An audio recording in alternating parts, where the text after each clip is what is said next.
Tim Templeton, a 7-year-old with a vivid imagination, receives unconditional love and support from his parents, Ted and Janice.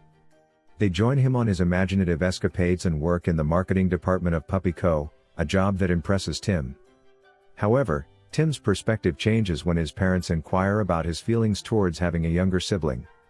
Despite being unaware of his mother's pregnancy, Tim firmly states that he is content with being the only child, as narrated by his adult self. At BabyCorp, multiple babies are born and undergo processing on a conveyor belt, although the method of birth is not clearly explained. Among them is a small baby who receives a new diaper and a pacifier. Their placement is determined by the tickle machine, which sends laughing babies to families and unresponsive ones to management. Unfortunately, the baby boy is assigned to management, given a suit, watch, and briefcase, and sent to his cubicle. With anxiety, Tim keeps a lookout through the window for his parents, who are returning in a taxi with their new baby. Tim is astonished to see that it's the same baby who confidently strides to the front door with his briefcase. As soon as Boss Baby enters the house, he assumes control and starts directing everyone. Ted and Janice are too preoccupied trying to satisfy Baby's demands that Tim feels excluded. Despite everyone else's obliviousness, Tim is the only one who senses something fishy about Baby, particularly his distinctive suit and briefcase. Under the cover of darkness, Tim stealthily enters Baby's room and overhears him conversing on the phone with the voice of an adult.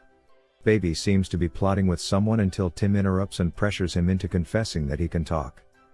Despite feeling like he's caught Baby in the act, Baby remains unruffled and produces a file on Tim.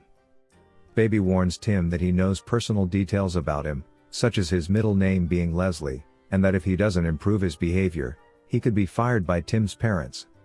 Tim is determined to expose Baby's nefarious intentions. He covertly observes Baby during a playdate with other Baby colleagues, Jimbo, Stacy, and the triplets. Baby gives a presentation about the Baby Corps' adversary, Puppy Co., and their impending release of a new puppy breed that poses a threat to babies. The other babies become apprehensive when Baby quizzes them on the presentation. They quickly revert to their baby act when the parents arrive. Tim possesses a recording of the baby's conversation, but they catch him and attempt to retrieve the tape. Tim has to flee from the babies in the backyard while trying to show the tape to his parents. Baby chases Tim in a toy car, while the other babies pursue him. Tim manages to trap Stacy in the sandbox while Jimbo crashes through a fence and the triplets are also stopped. Tim rushes back into the house just as his parents walk outside to see their children in a state of pandemonium. Tim races to his parents' office and discovers Baby sitting in their chair. Baby demands the tape or threatens to harm Tim's beloved stuffed animal, Lam Lam. A tussle ensues, resulting in Lam Lam's head getting torn off. An angry Tim grabs Baby, puts him in his walker, and threatens to hurl him out the window.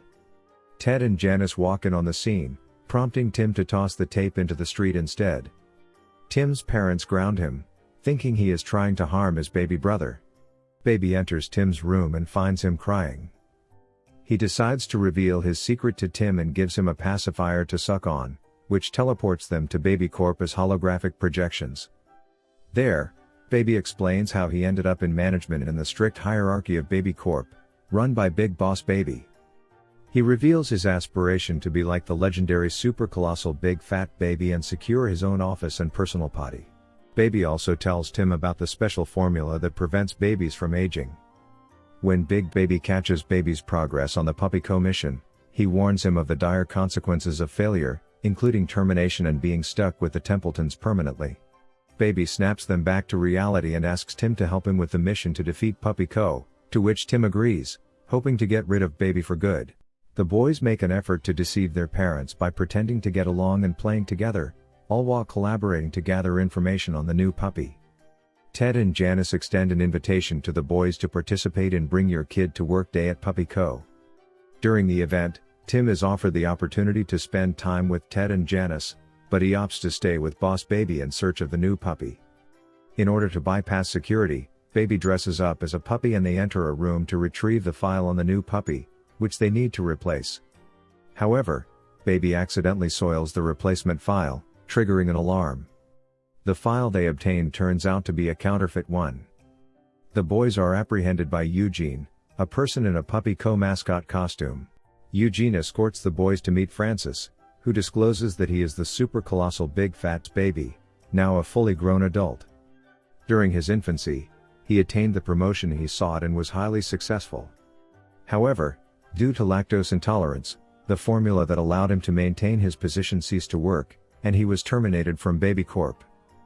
Currently, Francis seeks revenge against his former employer by designing the Forever Puppy, a puppy that will remain adorable forever, thus diverting all attention away from babies. The only component missing is the formula, which Eugene retrieves from Tim's backpack. After procuring the necessary ingredient, Eugene dismisses the boys. Ted and Janice entrust the boys in the care of Eugene, who is posing as a housekeeper, as they accompany Francis to Las Vegas for the grand reveal of the Forever Puppy. As they lack the necessary formula, Baby's behavior becomes more infantile. Tim and Baby develop a scheme to escape Eugene's grasp by faking Baby's illness and making him vomit simulated fluid all over Eugene. They flee on Tim's bicycle, while Eugene chases them with a wagon. Baby contacts Stacy and recruits Jimbo and the triplets to aid the boys in their escape while preventing Eugene from catching them. They help Tim and Baby reach the airport, but they arrive too late to intercept their parents. During their ensuing altercation, both boys accuse each other of responsibility for their failure to arrive on time. Tim blames Baby for behaving like a regular baby when it was the least appropriate moment, whereas Baby claims that they could have reached their destination quicker if Tim could ride his bike without training wheels. Tim insults Baby, accusing him of lacking knowledge about authentic family bonds, which leads Baby to desert Tim, leaving him stranded at the airport. After several hours, Baby contacts Tim via a phone situated beside him. They reconcile and pledge to cooperate in their endeavor to reach Las Vegas alone since they comprehend that they rely on each other. The boys trail Elvis impersonators headed for a convention in Vegas, without realizing that Eugene is shadowing them. While on the plane en route to Las Vegas, Tim pretends that he and Baby are the offspring of the captain to receive exclusive privileges. He demonstrates to Baby how to have a good time by enacting a pretend play scenario in which they are pirates commandeering a vessel. Baby becomes genuinely engrossed in the game and experiences authentic enjoyment for the first time ever. The boys successfully make it to Las Vegas and reach the convention center where the Forever Puppy is set to be unveiled. Francis presents the puppy to the audience with Ted and Janice by his side. When the boys reveal themselves, Francis imprisons Ted and Janice inside a colossal heart and carts them away. Eugene attempts to apprehend the boys as they pursue Francis, who intends to launch the Forever Puppies with a rocket. Eugene traverses a series of tubes to reach the boys, but they outwit him and cause him to tumble into a huge litter box where he is pummeled by cats. The boys catch up to Francis, who tries to fling them over the ledge. Tim and Baby reenact their pirate game and hurl Francis into a vat of formula. They hasten to rescue their parents and extricate the puppies from the rocket. Baby reverts to being a normal baby and is stranded atop the rocket until Tim sings Blackbird by Paul McCartney to bring the baby down. Tim shields his brother as the empty rocket takes off. Tim rushes to the formula vat and gives some of it to Baby to bring him back to his normal self. Francis emerges from the vat, now reverted back to super colossal big fat baby, and threatens the boys. However, Eugene picks him up and gives him a pacifier, stating that he will raise Francis the right way this time. The boys return home and Baby is able to leave to get his promotion. The other babies from Baby Corp wipe Ted and Janice's memories of the baby and remove any evidence that he was there. Tim, however, chooses not to forget him. Baby returns to work as a hero and gets his promotion as he wanted. Despite achieving their goals, both boys feel unhappy and miss each other.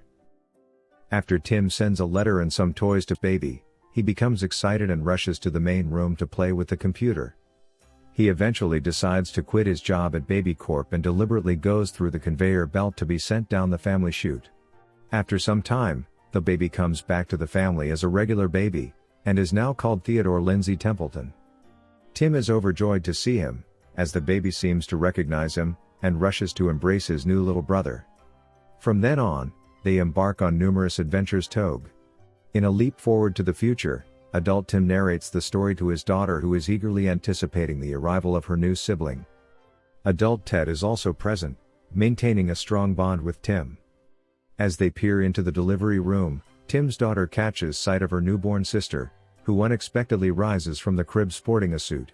Thanks for watching. Make sure to subscribe and turn on your notifications so that you don't miss out on any future videos like this.